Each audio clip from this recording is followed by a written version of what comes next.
Good afternoon, everyone. My name is Regina Rimbert, and I am the CEO for BuyVet. BuyVet is a nonprofit organization, and our mission is to promote, support, and advocate for veteran-owned businesses. So I'm pleased today to let you know that we have a special guest with us. It's Mr. Jarrod Smith, and he is the CEO and founder of the Smith Circle LLC, and he's the expert. So I'm not going to take up any more time. I'm going to go ahead and turn it over to him and let him tell you about his business and what services he provides. So without further ado, Mr. Smith, I'll turn it over to you. Regina, thank you so much. It's a true pleasure being here today. So yeah, about a year ago, I had recognized that I would be leaving service one day, and I needed to come up with a brand of some sort.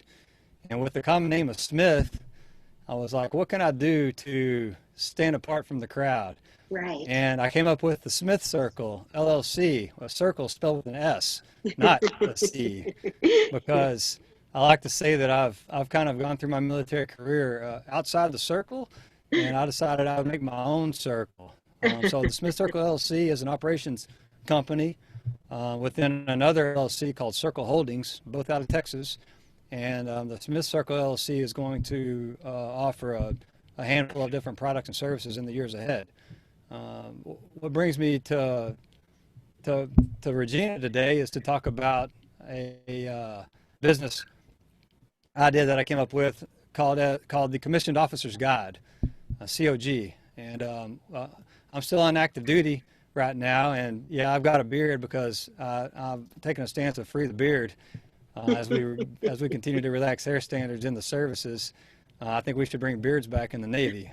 Seriously though, I've been on convalescent leave now for about a month, and I've taken full advantage of that to grow out some whiskers on my face. But anyhow, the Commissioned Officer's Guide, it's in beta right now. We've been developing our business service offerings over the past 6 to 9 months, and I'm actually on-ramping service members and veterans right now who want to help build something great at no monetary cost this year or next. The goal is going to be to build a community now, and then we'll sustain it later once I leave active duty. So like I said, the Smith Circle itself came into being just about a year ago, February 2020, before the lockdowns began. And actually that same month I was diagnosed with sleep apnea, as well as severe anxiety and chronic exhaustion. And that would lead to a pretty big step coming Memorial Day, when I like to say a giant stepped into the arena, and whenever I saw another 22 push-up per day challenge for 20 days to bring awareness to the veteran suicide crisis, I decided that we weren't moving the planet with those push-ups, and that was the genesis for the Commissioned Officer's Guide. Because some unique opportunities I had with collateral duties a number of years back as both a casualty calls officer as well as a transition assistance program manager in the Navy showed me that there was a problem with our transition planning as well as with the government offered solutions to assist service members in getting out of the service. So Memorial Day, I came up with the Commissioned Officer's Guide. I tried to launch that as a community and a service in July 4th last year, Independence Day, and it kind of flopped. So I kept beating around trying to figure out, hey, what do I need to do? How do I get people's attention? What do I need to come up with in order to try to get something to stick? November of 2020 was my 2-year mark from my anticipated retirement on active duty. That month, I attended the Transition Assistance Program class at the Washington, D.C. Naval Base Fleet and Family Readiness Center. And then shortly thereafter, at the end of the month, I attended the Boosted Business class. So it was during that time, actually on Veterans Day, believe it or not, that Liberty Accelerator sprang to life. I needed a program structure in place for active duty and veterans to fall into and then step out toward their liberty and freedom beyond the uniform. Right. So yeah, that's kind of how I came into existence. I can talk about the why if you want at this point. Sure. Yeah. And also, how has being a veteran or a service member, you're still active, influenced the way you do business and the decisions that you make? I'm sure it has a lot to do with it. So, Yeah, so last summer while I was trying to figure out, how to help, I did dozens and dozens of interviews with with veterans now, as well as my peers on active duty, and the same old thing kept coming up from the veterans: start sooner, yep, and it takes 2 to 4 years to yep, get through this. Constantly, 40 to 50 different people told me that exact same thing. The yep, active duty brethren, senior officers, they would say, I would ask them, hey, do you have any idea how medical works? And the constant answer was, no, man, I got no idea. And I'm like, I didn't either. But hmm I finally went, and after 3 visits to the primary care physician, got a sleep referral. And sure enough, I've been killing myself for a year. And that yeah, hasn't helped me serve the nation better, and it sure didn't help me serve my family like I needed to. So we got to get smart on the medical system and take care of our health throughout our entire time in service, and not right, wait until the end. yep, But this leads right into our why, right? The why is to decrease the active duty and veteran suicide crisis by right, guiding and advising military families, what I call the MilFam, right, yep, and their hero, right, service member, about the transition pre-deployment planning, preparations, and workups, in order to inform the force about the hazards that exist throughout their entire time in service, right, right, far in advance of them stepping onto that what I call transition battlefield landscape, hmm because we're getting ambushed. I yeah, mean, I saw it firsthand myself. I saw it with 10 officers who transitioned in or retired to service 4 to 5 years ago. And then I recognized it myself in my 3 to 4 year window away from my transition as well. right, And I think we ought to be applying the mission readiness cycle and mission readiness ideas that we all apply to our weapons platforms and our mm, battalions and brigades and whatnot. We got to apply that same idea to ourselves and our families. right, Use a structure to plan for that individual service members, anticipation of leaving active duty, whether or yep, not it's planned or unplanned, for hmm whatever reason. We got to do that to ensure that their family is fully mission capable when that transition mission begins at the 36 to 48 month yep, mark from separation or retirement, yep, to ensure they're fully mission capable when that battle ensues 24 to 30 months ahead of what I like to call the Liberty event. yep, And I'm using these terms because I think the negative connotation of transition, it's scary, right? yes, Separation, oh, we're losing something. We're losing our rank. We're losing our right, camaraderie of the team. So the vocabulary that we're using in this entire military transition landscape is doom and gloom. hmm And I think we can change it, and I think we can do better. yeah, So, what I like to say is the veteran and active duty suicide crisis demands action, because frankly the push-ups aren't moving the planet. that's I right. like to joke that Chef Rush, he might be able to move the planet with his push-ups, but the rest of us are not Captain America or Chuck Norris strong. So yeah, that's our why. Yeah, that's great. That's awesome. Thank you. Yeah. So, since you've been working on this for some time now, advice, what solid piece of advice can you offer to someone thinking about starting a business or already in business but kind of struggling? Is there any advice you can offer us? Yeah, uh, Gabe Leeton, he was a guest of yours a number of weeks ago. His discussion 3 weeks back, I mean, he summed it up pretty good. You can't do this on your own, Yes. especially entrepreneurship. He mentioned three people you needed: a banker, a tax pro, and an attorney. I'm going Yep. to cordially offer one other person that you need too is an insurance guy. Yeah. Then he also mentioned mentor, accountability partners, and a community for encouragement. Right? This isn't for the faint of heart. You Yeah. will get lots of doors slammed in your face, doors slammed into your face, and Yep. no's You're for right. people that aren't interested. Yep. That imposter syndrome has overcome me numerous times over the past few months, because you question yourself. But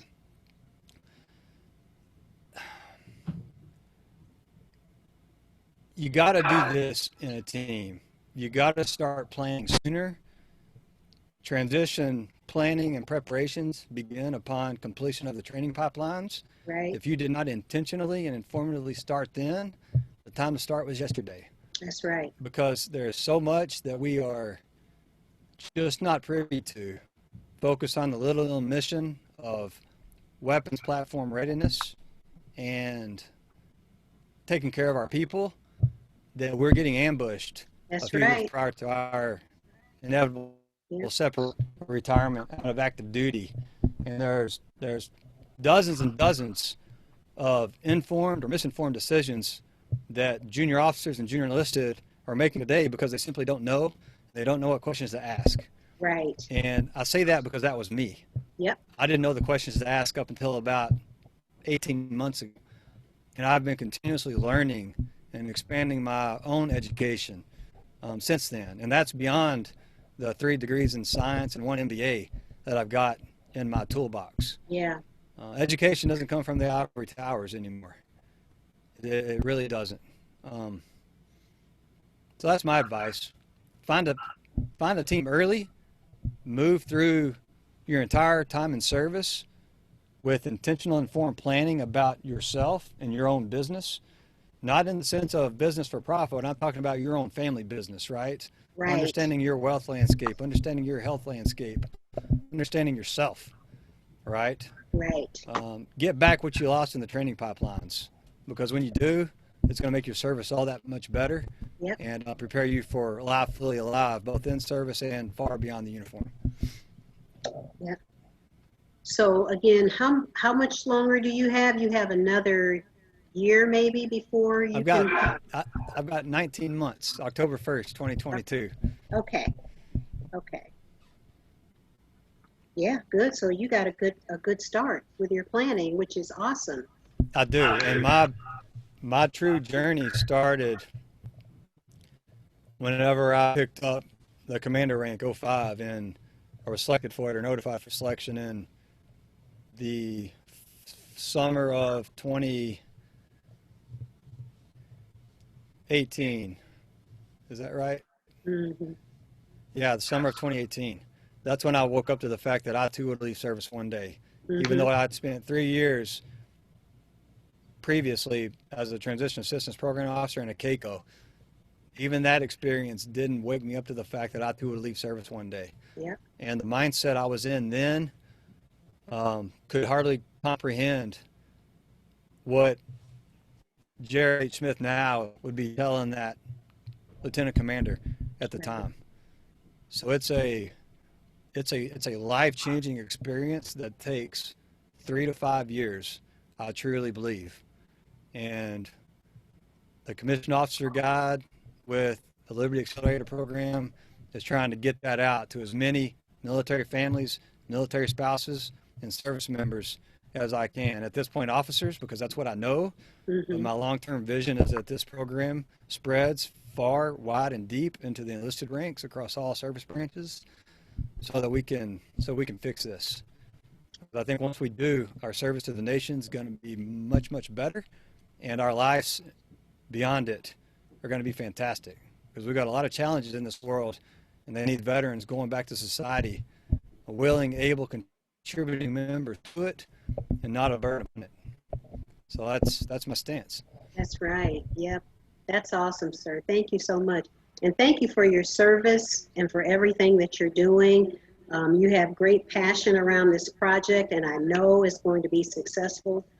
BIVET can't wait to support you and to spread the word, to get it out to everyone, because it's very important. And I really appreciate the effort that you're putting into this. So thank you. Thank you very much. Oh, thank you so much too, and thanks for your service. And again, I'm assembling teams now. I need people to tell me what they need, right? So that I can get the attention of folks early, often, get them to spread the word, so that we can get this thing going.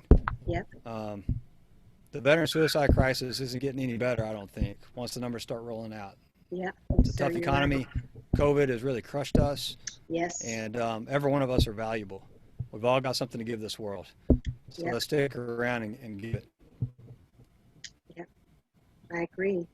Well, thank you very much. Is there anything else that you would like to let us know? Uh, let's see here.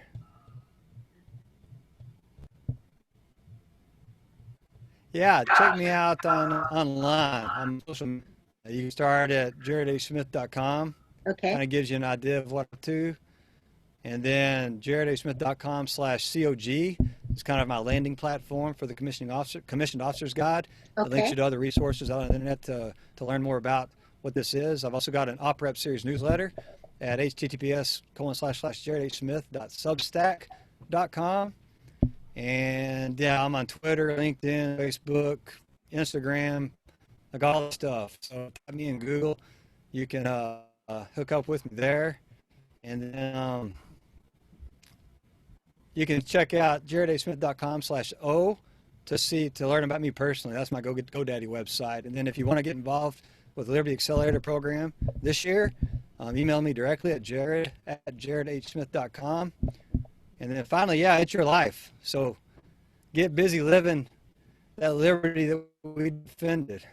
That's right. Heck yeah, Sircle. All right. All right. Well, thank you so much, sir, for taking time out of your busy day to meet with us. I really, really appreciate it.